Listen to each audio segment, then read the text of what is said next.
Hi, intrepid viewers. Dr. Lena, your Australian sociologist, looking in. How about the last week? The world's changed. It really, really has changed. And I hope you guys are feeling it, but I feel much more optimistic now that things have settled a bit. So it was so ugly with all that undermining of Joe and what was going to happen. It was awful. But now that he has stepped aside and endorsed Kamala Harris, she is powering. And the other good news, I think, is he's still there till next year. So it's a nice, clean handover. What would have been bad is Biden having a health event and her having to jump in and everyone going, ugh. But you've got to say the energy is with her. It's extraordinary. And those of you who have been with me for some years will know it's always a bit lukewarm about Kamala. No, I'm a convert. I think the actual enthusiasm and skill and expertise she brings, she's lifted into the job. And I'm sure that people who were feeling very listless about this election are now engaged. And anecdotally, the stories are great. My mum hasn't voted for 16 years, but she's going to make sure her registration's up to date. She's met with Black American women's groups representing 10,000 women who all then go out to their communities. Look, it's quite astonishing, and I think ride the wave. I hope you feel the same way, but I think it's really excellent. And so now people can be kinder, I'm talking Dems here, about Biden's legacy, which is really quite amazing, but it got lost in the noise. And she's doing an amazing job of just bringing people along. So go Kamala. Now, thank you. People have written to me saying you were right about this and you were right about that. And it's hard when you do as many videos as we all do to keep track. But I did put out the video about Trump bleeding call 911. That was just before he got shot. And then I did one called Battle of the VPs, right, some weeks ago. Didn't get many views. Interesting, because in it, I said, this is about the vice presidents. They are going to be decisive in this. Watch the vice presidents. And not many people seemed interested. However, it's a brand new day now. So JD Vance is turning out to be an absolute abject disaster because he can't shut up. He's as bad as the Yeti. And the problem is, because he's, we assume, entertainment purposes only YouTube, that he is the demon spawn of Project 25 or whatever. He keeps saying these horrendous things. Like the Dems are just childless cat ladies. How dare he? It's an insult to people who are cat people. But also it's so out of touch. It's so derogatory. And his thing saying people are selfish if they don't have kids, pointing to AOC and Kamala Harris, but casting his spewing nonsense as wide as he can. Now, in Australia, 24% of couples remain childless. I'd imagine the figure is probably roughly the same in the US and Canada. And there's a lot of reasons for that. Some people can't afford to have children, actually. There's a huge problem with fertility issues because often women are leaving their run a bit late. There's now this thing. about harvesting eggs and so on. But fertility is a big problem, and other people elect to be childless. Some people like to be the Uber uncles and aunties and don't feel obliged to push out their own, and are happy in that role. How dare he say this stuff? So it's not going well. There are all these memes about meow that vote and, oh, look. But let's have a look at JD and the other stuff. If you're in a violent marriage, just stay there for the kids. Like the kids need to witness 20 years of spousal abuse, like that's character building. In his world, that's okay. It's not okay. What is wrong with these people? The Yeti can't be happy, and I felt from the beginning the party machine put in Vance. But let's see. I want to see what Trump thinks about Vance. That'll be interesting. What does Trump think about Vance? Awful man. Let's have a look.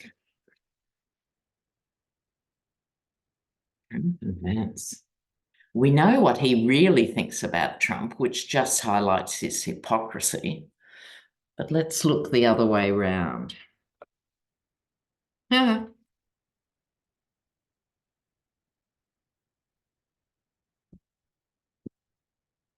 All right. Now, what comes up first? The false knight. Now, this is older than the Yeti, so this has to be Vance himself. This is him in his fake boat, in a way, because this is a guy who has a brain and elects not to use it. And they are the worst of the worst, right?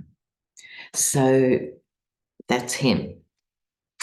From the Yeti's point of view, he sees himself as the King of Swords. He sees himself on the golden throne. He sees himself as emperor and deciding all this. Waiting for his ships to come in, I think this is Vance thinking, oh, I'll just hold my nose. I'll go in as vice president. He'll cark it and I can be pres.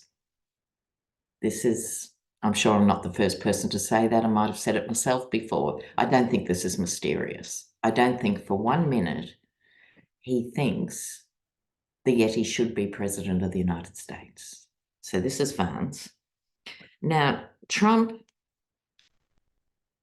nostalgia.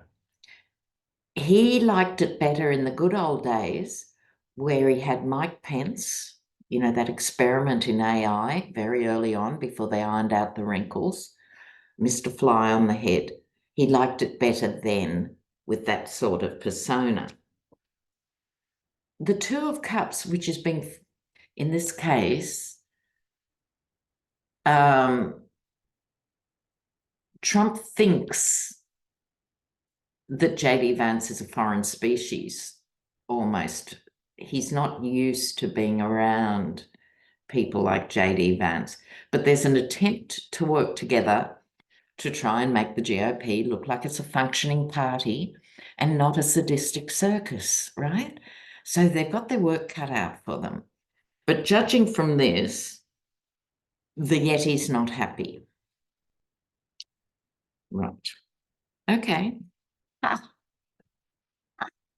Now, in other news, Aileen Cannon,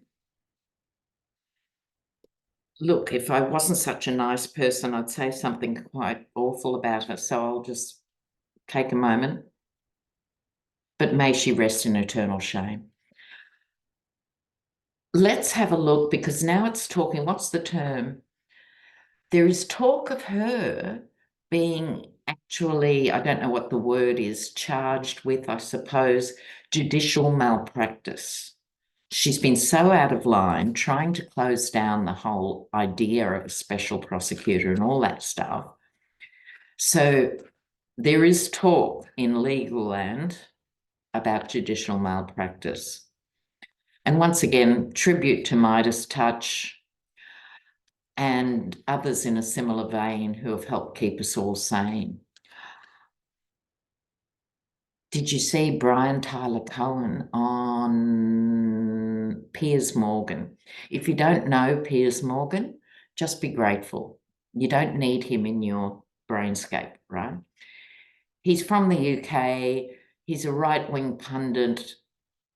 He's not like Tucker Carlson, but he plays that role. Truly vulgar, provocative, and useless. Anyway, he made the mistake of putting Brian Tyler Cohen on, who ate him up. It's bliss. I might put the link up in the comments. Bliss. Now, I digress. What were we doing next? Oh, Aileen Cannon. Quick look at Aileen. Okay. Aileen Cannon. Is she going to be charged with anything? That's what we want to know. We know she's done the bad behaviour, but is it criminal? What do the cards say for Aileen? Oh, they're evaluating. Oh, all right, all right. We'll have to keep our eye on this one. Look here. They're looking to see if they've got enough information, incidences, proof of, etc. They're evaluating the scenario in legal terms. There is movement here. In other words, at least a representative sample of legal land are saying, go for it. See the little Twitter birds? They've been talking to each other. Can we charge you with this? No, you can't charge you with that. What about this? You know, those sort of conversations have been had, but the upraised sword, there is momentum. I think someone is taking the time. It's always worth following the money.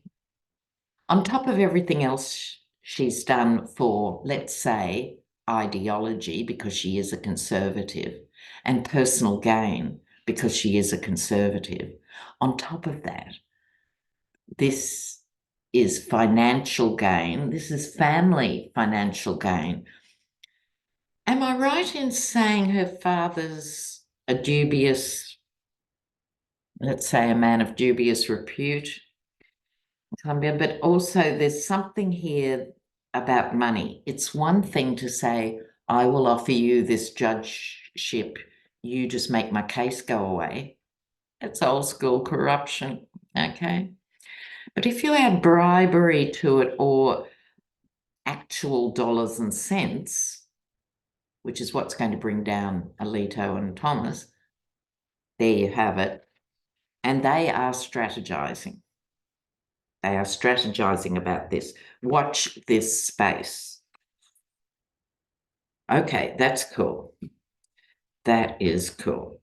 Now, we need to have a look at Elon Musk too, who said, I'm not paying $45 million a month to this campaign. Now, full disclosure, do I like Elon? No. So, but let's just look at his behavior generally. Now, the thing with Elon Musk, he's one of those guys who thinks he's, you know, smarter than Einstein. I think he's not stupid, but he's not actually a genius. What Elon Musk is a venture capitalist. Let's not dress it up. He's a venture capitalist. So he comes up with ideas and pays other people to come up with ideas and then employs people to make it happen. All right? Now, my Irish roots are showing here because I really dislike things like Andrew Carnegie built the railways of America. No, he didn't. The Irish, the Chinese, the Poles, Black people, Hispanic people, everyone broke their backs to build those railways, and then he gets the credit. And it's the same with Elon. And my particular problem with him is how he treats his workers. So those on the assembly lines are treated really badly. And those that are high level IT are thrown into the bear pit. He's very like the Yeti. He likes to see people fight over him. Ooh. It's the Caligula complex, I'm calling it. Let me know if it's a real thing or I just made it up. But he's got the Caligula complex. So, apart from failed spaceships and cars that are not the answer to everything, and lest we forget, all his projects are heavily subsidized. You, the taxpayer, pay for Elon's fantasies. And this is what gets me about Republicans and conservatives generally. They always make it sound like they are running the risk with doing it. No, they get huge government subsidies and then they go against people spending money on school lunches. But you can give them $1 billion here and $1 billion there. Don't start me. Okay. Elon. So Elon has denied this. Apparently, the Yeti made it up. And Elon was forced to go on various sort of platforms and say, and he said, I do not back personality cults. Well, now they're at war. You see why I'm so much happier? They're starting to eat each other. These big bossy boys are starting to eat each other. So let's have a look. What's coming up?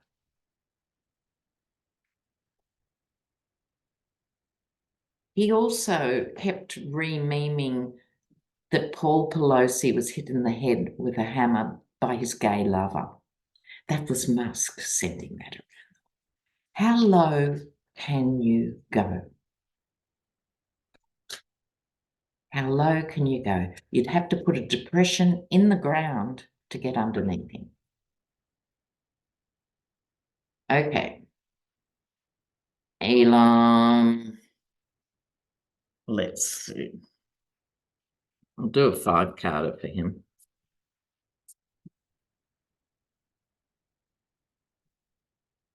Well, okay, Elon. So his first card here, 10 of Cups. This is usually my GOP card, fake happy families. Now, on top of everything else that he's done that is repulsive and selfish and cruel and pointless, he has a trans child, and he went on being interviewed saying, my son is dead and he was killed by the woke left virus. I'd forgotten this until I saw this card. How dare he? And how does that child now feel? Because now she has transitioned. She's apparently happy. But how dare her father announce her death as his son? How warped can you get? Okay. Look at this. I think he's starting to realize, because the thing with very, very wealthy people is they always worry about money. It's a funny thing. If people are quite wealthy and comfortable, as we say from the outside looking in, they're the ones who are usually generous with friends and family, or, you know, supporting an organization or something. But when they get to be the uber wealthy, that all falls away and they worry about money. That's why I'm saying that fool's gold. I think he's shelling out more than he's getting in the sense that this is why he's worried. Swords again. This is his own making. The message with the 8 of Swords, he got himself in this. Now, is Elon thieving, like more ideas or something, or is someone thieving from Elon? In any event, the 7 of Swords. And I'm afraid I don't care enough to do any further cards on it. These, look at these swords.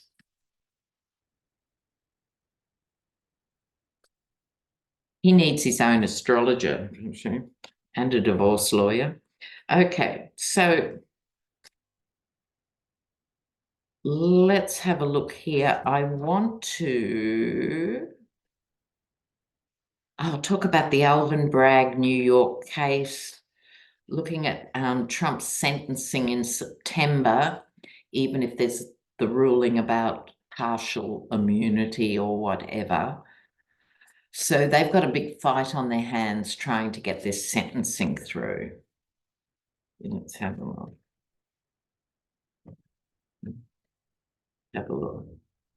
Oh, I digress again. Thank you for your patience, intrepid possums. Now, the police union, the head honcho, representing 241,000 serving police and auxiliary members, I guess, endorsed Trump. Can you believe it?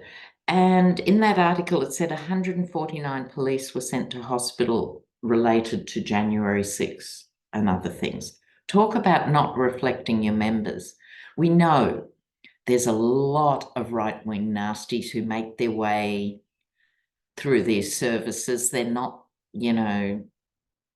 perfect organisations. However, leadership and lack of leadership is really important, and that's the main police union. And I will just say one more thing. I'm a union girl, hands up here, but there's nothing worse than corrupt union leaders. And we've got a big scandal unfolding in Australia as we speak. Our biggest union, CFMEU, right? So that's construction, forestry, mining, engineering union, has always been one of the heavyweight unions that resisted all the deunionisation that went on for the last 40 years. And the leadership is totally corrupt. So it has to be cleaned out. I would encourage all countries to clean out the top level of the unions and then bring back some decent conditions for working people. Thank you. Okay. Now, where were we? Alvin Bragg. The sentencing in September. God, it seems like a million miles away. We've got to get through August. Yeah. Oh. Whoops.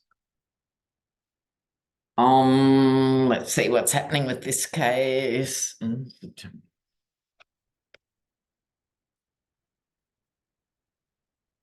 Oh, I like the justice. Okay. All right. Now,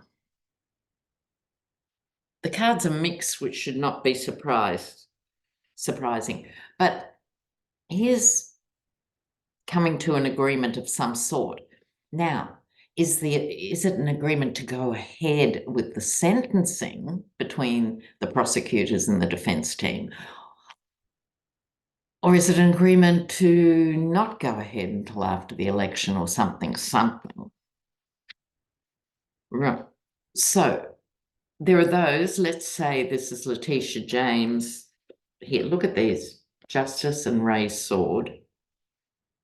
Not just Letitia James, the whole team, and dare I say, the American public,